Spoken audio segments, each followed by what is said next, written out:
هر کور ته ورسوو او زموږ مسلمانان ورونه د دین په ټولو اوامرو باندې پوه شي. که موږ د دین په اوامرو باندې پوه نه شو او د ښه او د بد لارې تفکیک ونه کړو، دا ټولنه به د ترقی او د پیشرفت او د هوساینې خواته لاړ نه شي.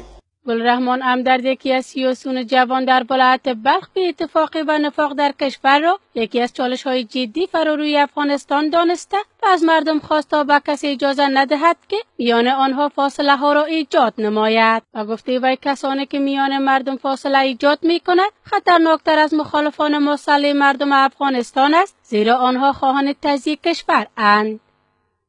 تاسو باور وکړئ چې نن داسې کسان پیدا شوي چې زمونږ د خاورې، زمونږ د هویت، زمونږ په دین باندې لوبې کوي. څو موده مخکې تاسو یو بېهویته سړي له خولې نه واورېدل چې حتی د افغانستان د اراضي په سر یې هم معامله کوله.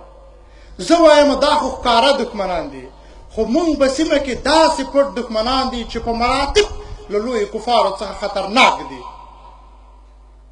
دا سیاسي بینشته ضرورت ده، دا پوهې ته ضرورت ده او پوهه و په همدې مدرسه کې زده کوو.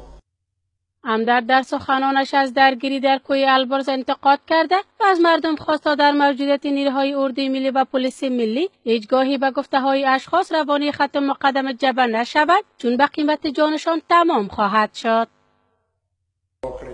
هغه چې تعصب کوي هغه په اصل کې تجزیه غوښتونکي دي.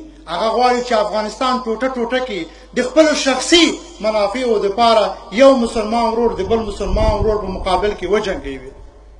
موږ تېره ورځ درې ورځې مخکې په البرز کې شاهد یو چې څومره زموږ ځوانان په ناحقه ووژل شول د چا د ګټو په خاطر باندې. آیا تاسو په دې ولایت کې څه حیثیت لرئ، څه وقار لرئ چې موږ د هغوی د ګټو په خاطر باندې ځو په البرز کې جنګیږو؟ در جنگ چند روز قبل در کوی البرز ده‌ها تن از باشندگان ولسوالی‌های بلخ، چمتال و چاربلک کشته و زخمی شده بود که اکثریت از کشته شدگان افراد مسلح غیر مسئول بود. علما در این مراسم جنگ را راهی حل مشکلات کشور ندانسته و اشتراک کنندگان مراسم دستاربندی خواهان آمدن صلح در کشور شدند.